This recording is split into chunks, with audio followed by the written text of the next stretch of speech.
Good morning dear students, అందరూ బాగున్నారా? పాఠ్యాంశాలకు వెళ్లే ముందు మనం ఒక మంచి జోక్ చెప్పుకుందాం.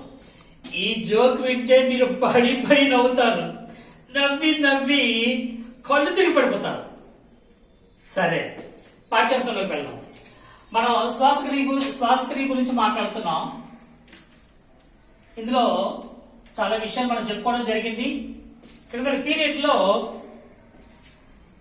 మనం వివిధ భాగాలు శ్వాసక్రియ, అదే మన గాలి ప్రయాణించే మార్గం గురించి, పాత్వే ఆఫ్ ది ఎయిర్ మనం చెప్పుకోవడం జరిగింది. ఈ శ్వాసక్రియలో ముఖ్యమైన భాగాలు లంగ్స్ గా చెప్పుకుంటాం. ఆ లంగ్స్ లో ముఖ్యమైన భాగాలు అల్వియోలస్, వాయుకోశ గోడలు.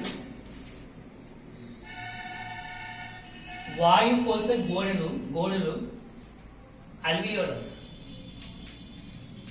ఇవి నెంబర్ ఆఫ్ మిలియన్స్ ఉంటాయి.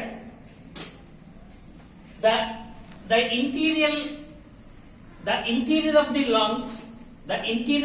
lung is divided into millions of small chambers, thus increase the moist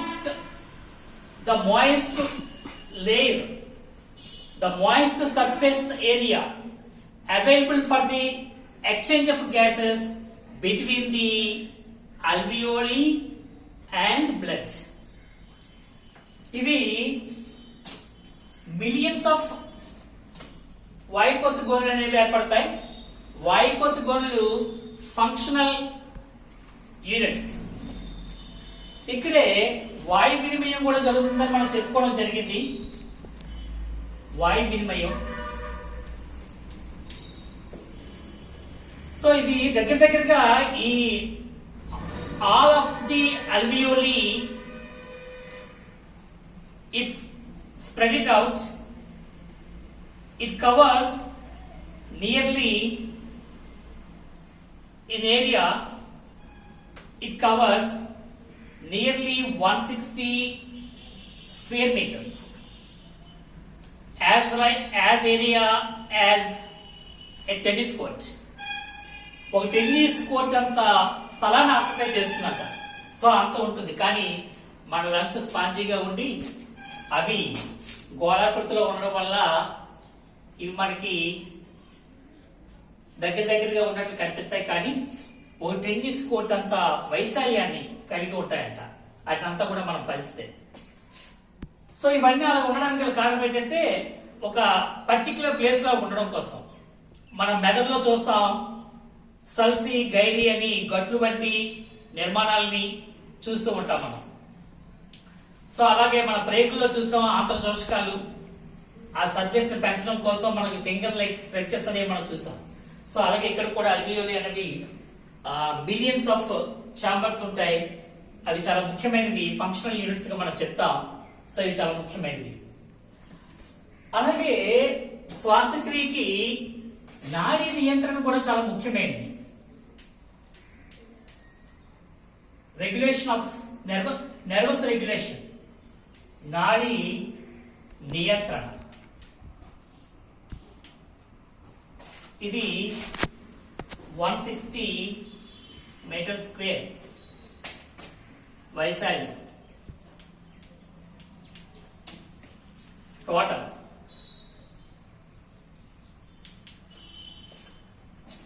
So, nervous regulation is important in guiding the function of epiglottis and the passage of food and air. So, నాడీ నియంత్రణ అనేది మనకి చాలా ముఖ్యమైనది. ఇది ఉపజీవిక.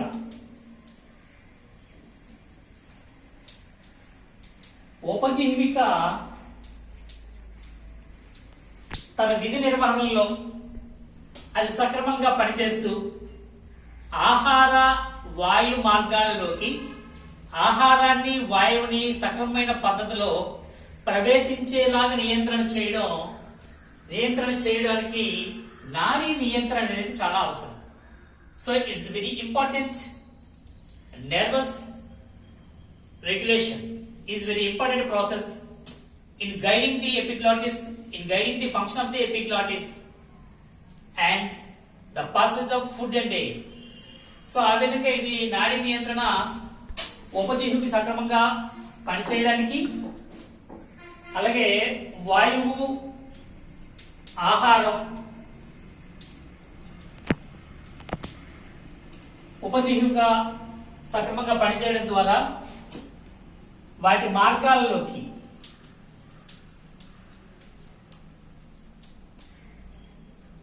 వాటి మార్గాల ద్వారా ప్రయాణించడానికి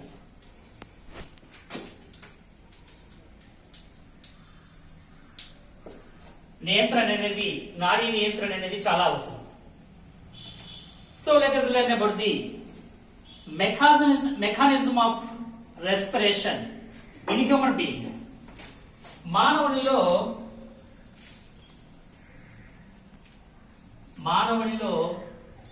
శ్వాసక్రియ విధానం, the mechanism of respiration in human beings. సాధారణంగా గాలిని తీసుకోవడం కానీ గాలిని బయటికి విడిచిపెట్టడం కానీ అవి లంగ్స్ అనేవి సాధారణంగా చేయలేవు. మరి ఎలా జరుగుతోంది, మనమే చేయడం లేదు కదా చెప్పి మీకు అనిపించవచ్చు, నిజమే. కానీ ఈ శ్వాసక్రియ విధానం జరగడానికి చాలా భాగాలు సహాయపడతాయి. అది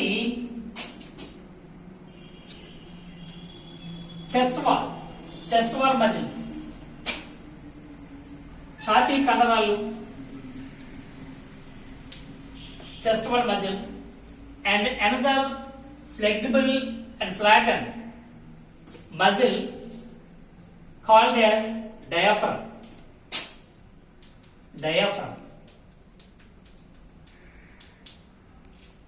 దీన్నే మనం ఉదర వితానం అని చెప్పేసి మనం పిలుస్తాం. ఇది చాలా ఇంపార్టెంట్ అయిన భాగం. ఉదర వితానం ఆ విభాజక పటలం,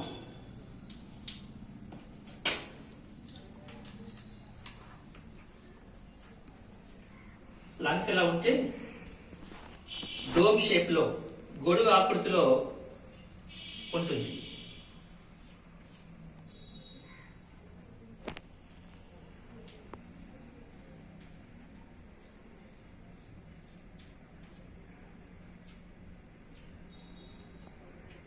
ఇలా చూస్తే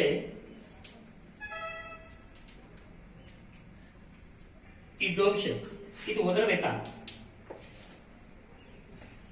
సో అలాగే దీని చుట్టూ ఉండే ribs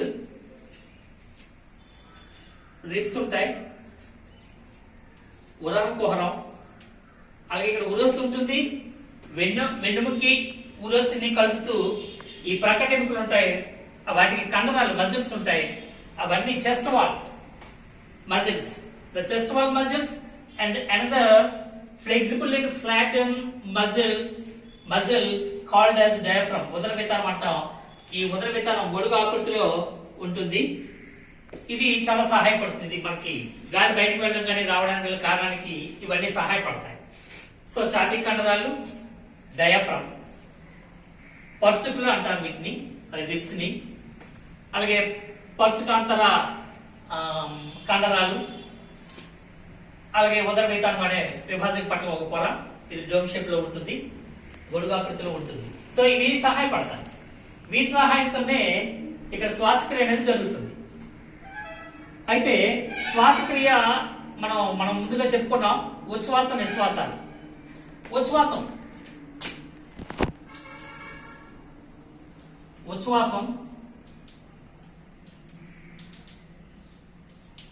inspiration or inhalation. When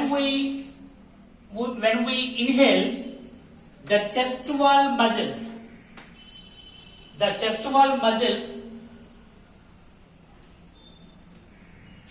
ఏవైతే మనం గాలి పీల్చే సమయంలో గాలి పీల్చినప్పుడు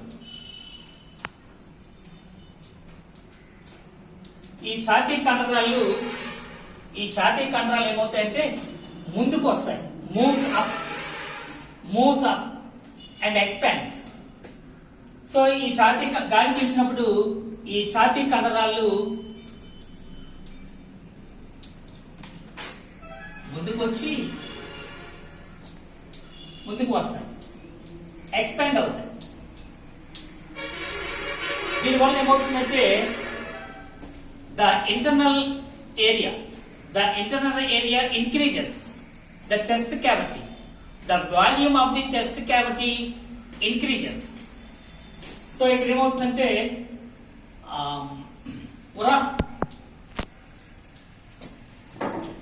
ఉరహ భాగం వ్యాకోచిస్తుంది, పెద్దదవుతుంది. So it expands.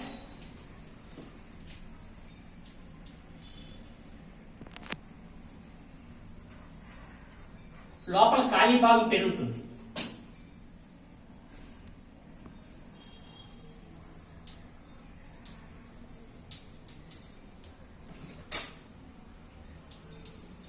ఎప్పుడైతే లోపల ఖాళీ భాగం పెరుగుతుందో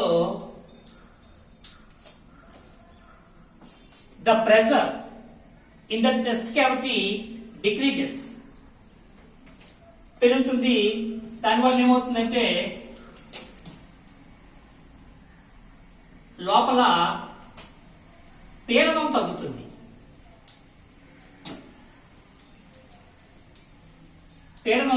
దీన్నే మనం లో ప్రెషర్ అంటాం. So when we inhale the air, the chest wall moves up and expands. Thus, this causes to increase the volume of the chest cavity. And the second one, when the diaphragm flattens, same things happen. The chest cavity increases, and the pressure in the chest cavity decreases at the same time. So ఆ విధంగా ఇక్కడ ఉదర వితానంలో ఉండే కండరాలు సంకోచం చెందడం వలన ఇది బలపరుపుగా మారుతుంది. డోమ్ షేప్ లో ఉండే ఉదర వితానం డయాఫ్రమ్ బల్లపరుపుగా మారుతుంది.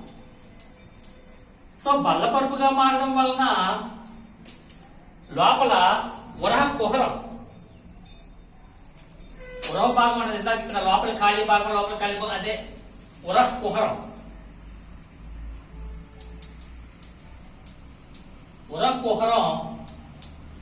వైశాల్యం పెరుగుతుంది బల్లపరుపుగా మారడం వల్ల.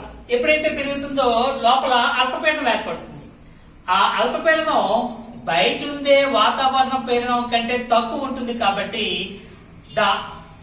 the air from the outside rushes into the lungs through the nostrils. So ఇప్పుడు బయట ఉండే గాలి, వాతావరణంలో గాలి అధిక పీడనంలో ఉండడం వల్ల లంగ్స్ లో, చెస్ట్ క్యావిటీలో, ఉరకుహరంలో పీడనం తక్కువగా ఉండడం వల్ల బయట గాలి ముక్కు ద్వారా లేదా బాహ్యనాసిక రంధ్రాల ద్వారా ప్రవహించి లంగ్స్ కి చేరుతుంది. దాన్నే it's called as inspiration or inhalation.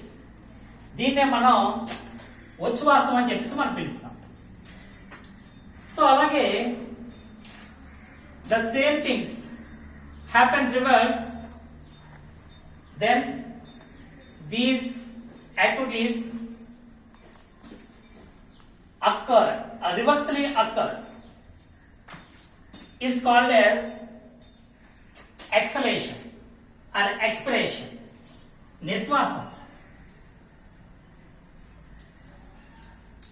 నిశ్వాసం అనేది ఎలా జరుగుతుందో చూద్దాం. Then the reverse occurs. ఉచ్ఛ్వాసానికి ఉచ్ఛ్వాస క్రియలు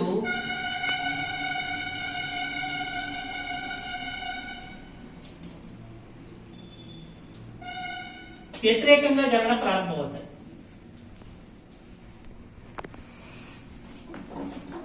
వ్యతిరేకంగా జరుగుతుంది. సో వ్యతిరేకంగా జరిగినప్పుడు ఏమవుతుంది?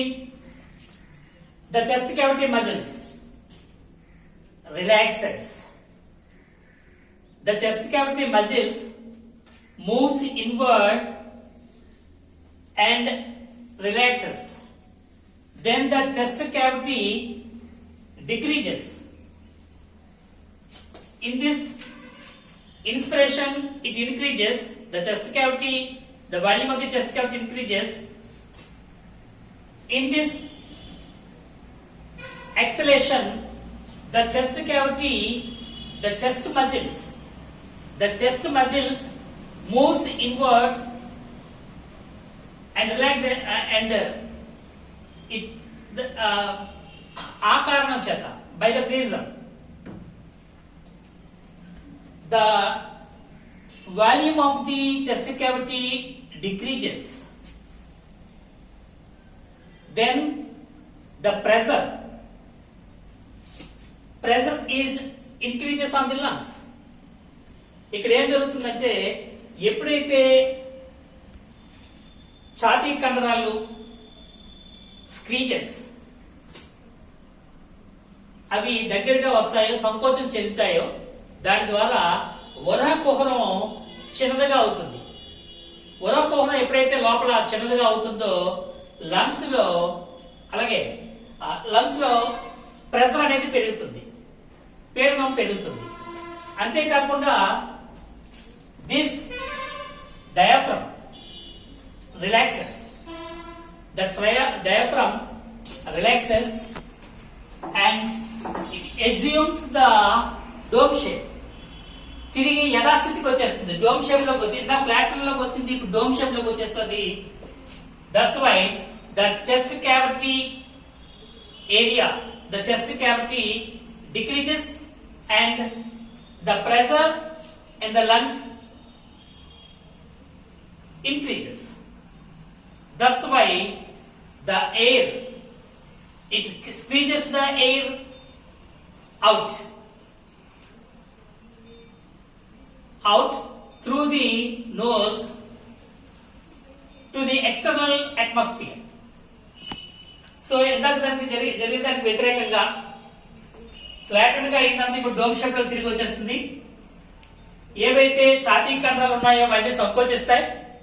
సంకోచించడం వల్ల వరాకుహరం ఏరియా తగ్గుతుంది, లోపల ఘనపరిమాణం తగ్గుతుంది. దాని వలన లోపల ఒత్తిడి పెరుగుతుంది, అధిక పీడనం అనేది ఏర్పడుతుంది. ఇప్పుడు ఈ అధిక పీడనం బయట ఉండే గాలి కంటే అధికంగా, వాతావరణ పీడనం కంటే అధికంగా ఉండడం వలన లోపలి గాలి ముక్కు ద్వారా బయటకు వస్తుంది. సో ఆ విధంగా జరిగేదాన్ని it's called as expiration or exhalation. దాన్నే మనం నిశ్వాసం అని చెప్పేసి మనం పిలుస్తాం.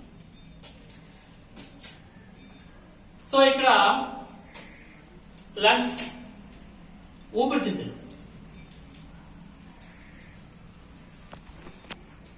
ఊపిరితిత్తులకి రక్షణగా రెండు పొరలు ఉంటాయి. రెండు త్వచాలతో ఉంటుంది. రెండు త్వచాలతో ఊపిరితిత్తి కప్పబడి ఉంటుంది. రెండు పొరలు కప్పబడి ఉంటుంది. దాన్ని మనం ఫ్లోరా అని చెప్పేసి మనం పిలుస్తాం. ఫ్లోరా అంటారు. అలాగనే ద లంగ్,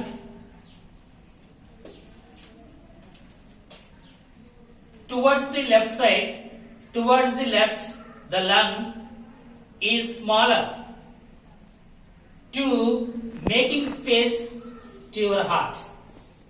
సో ఇక్కడ గుండె ఉంటుంది కాబట్టి ఆ గుండె కోసం, దానికి కాస్త స్పేస్ ఇవ్వడం కోసం ఇది మనం ఎంతకుముందే చెప్పుకున్నాం.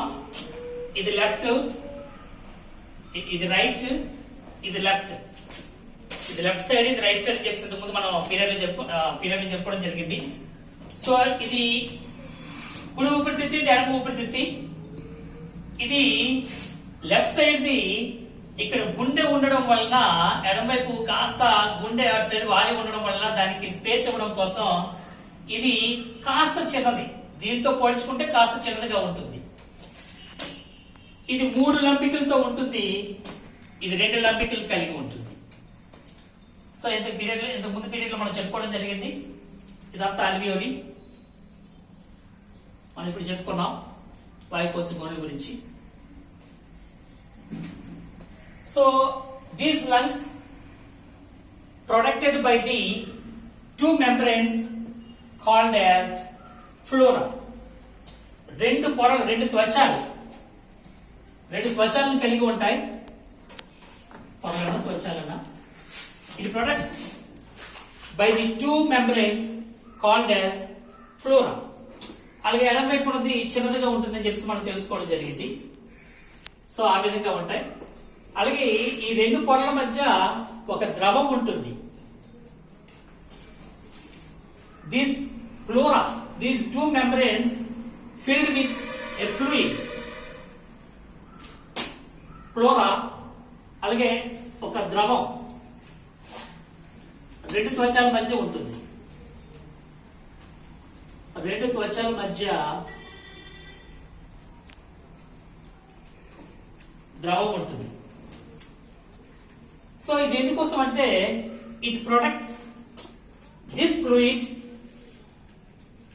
This flora filled with fluid to protect the lungs from the injuries, strokes and shocks.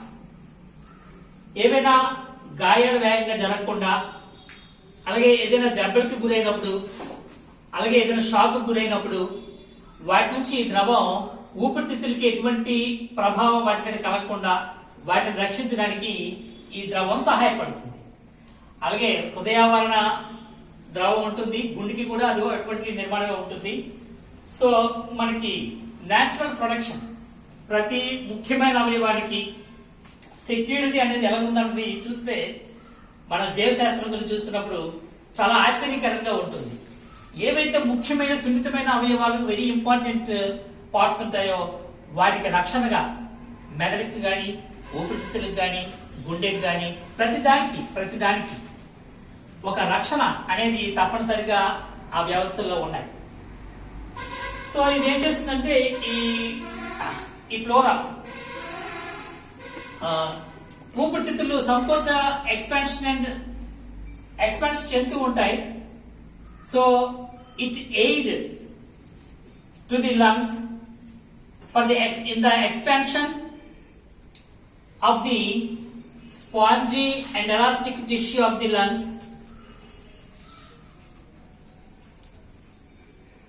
ఏవైతే ఇవి ఘర్షణ గురవుతుంటాయి, సంకోచ సరళికలు ఎక్కువ జరుగుతున్న వాళ్ళు ఘర్షణ గురవుతాయి. ఆ ఘర్షణ నుంచి రక్షించడానికి ఇవి ద్రవం కూడా సహాయపడుతూ ఉంటుంది.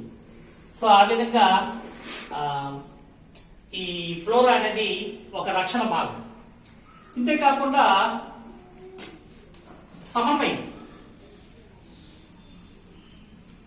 మనం పని చేస్తున్నప్పుడు, కష్టపడుతున్నప్పుడు, విశ్రాంతిగా ఉన్నప్పుడు శ్వాసక్రియ రేట్లో తేడా ఉంటుంది. కష్టపడుతున్నప్పుడు గాలి శ్వాసక్రియ రేటు పెరుగుతుంది, మనం విశ్రాంతిగా ఉన్నప్పుడు శ్వాసక్రియ రేటు తగ్గుతుంది. The pattern of the breathing, exhale and inhale, the pattern of breathing show a great range for the coordination with movement by movement, the needs of the body for supply of oxygen and removal of carbon dioxide. Lungs అనేవి ఇవి గాలిని పీల్చుకోవడం కానీ, బయటికి విడిచిపెట్టడం కానీ, oxygen తీసుకోవడం కానీ, carbon dioxide విడిచిపెట్టే ప్రక్రియ అనేది ఆ శ్వాసక్రియ రేటు వివిధ సమయాల్లో శరీరానికి తగినట్లుగా వివిధ సమయాల్లో వైవిధ్యభరితంగా సాగుతూ సమన్వయపరచబడుతుంది. సో ఆ విధంగా శ్వాసక్రియ వ్యవస్థ సక్రమంగా జరుగుతూ మనం ఆరోగ్యంగా ఉండడానికి సహాయపడుతుంది.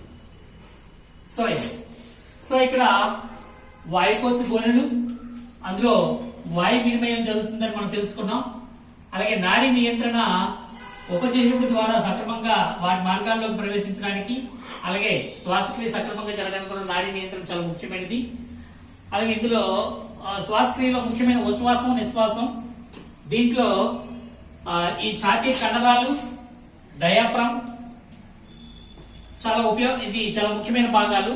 వీటి సహాయంతోనే గాలి లోపలికి వెళ్ళడం, బయటికి రావడం జరుగుతుంది. ఇది నిరంతరం జరిగే ప్రక్రియ. డూమ్ షేప్ లోకి వస్తుంది, మళ్ళీ ఫ్లాట్ అవుతుంది, డూమ్ షేప్ లోకి వస్తుంది. డూమ్ షేప్ లో ఉండేటప్పుడు నిశ్వాసం, ఫ్లాట్ అవుతుంది ఉచ్ఛ్వాసం, మళ్ళీ నిశ్వాసం, అలా మారుతూ ఉంటుంది. అదే నిశ్వాసం అనేది ఉచ్ఛ్వాసం తాలూకా ప్రక్రియలకి రివర్స్ లో జరుగుతూ ఉంటాయి. అలాగే ఊపిరితిత్తులకి రక్షణగా ఫ్లోరా అనే 2 త్వచాలు ఉంటాయి. అలాగే మనం చేస్తున్న పనులను బట్టి గాలి పీల్చుకోవడం, విడిచిపెట్టడం, ఆక్సిజన్, కార్బన్ డైఆక్సైడ్ సప్లై అనేది, శ్వాసక్రియ రేట్ అనేది ఆ పరిస్థితులను బట్టి మారుతూ సమన్వయపరచబడుతూ ఉంటుంది. ఈ విధంగా శ్వాసక్రియ జరుగుతూ ఉంటుంది. మిగతా విషయాలు నెక్స్ట్ నేర్చుకుందాం. ఇందాక ఏదో జోక్ చెప్తున్నానని చెప్పి మీరు అందరూ అనుకున్నారు కదా, అది ఎందుకు చెప్పలేదంటే మీరు పడి నవ్వుతారు, అలాగే నవ్వి నవ్వలేక కళ్ళు తిరిగి పడిపోతారు. అలా పడిపోకూడదనే నేను ఆ జోక్ చెప్పలేదు. ఆ జోక్ మరి చెప్పను కూడా. సరే విద్యార్థులారా, చివరిగా ఒక మాట, అసెస్ యువర్ సెల్ఫ్. మీ గురించి మీరు తెలుసుకోవాలి. ఫస్ట్ మీలో ఉండే బలహీనతలు ఏంటి, మీలో ఉండే సామర్థ్యాలు ఏమిటి తెలుసుకొని ఆ సామర్థ్యాన్ని అనుసరించి బలహీనతల్ని మెరుగుపరుచుకుంటూ సామర్థ్యాన్ని బట్టి మీరు కష్టపడితే సామర్థ్యాన్ని అనుసరించి సామర్థ్యాన్ని నమ్మి మీరు కష్టపడితే, మీ సామర్థ్యాన్ని నమ్మి ఒక లక్ష్యాన్ని ఏర్పరచుకుని మీరు కష్టపడితే తప్పనిసరిగా మీ భవిష్యత్తు సుఖమయంగా ఉంటుంది. సో ఫలిస్తుంది, సాధిస్తారు, ఫలిస్తారు. మీ లక్ష్యాన్ని సాధిస్తారు, జీవితంలో ఫలిస్తారు.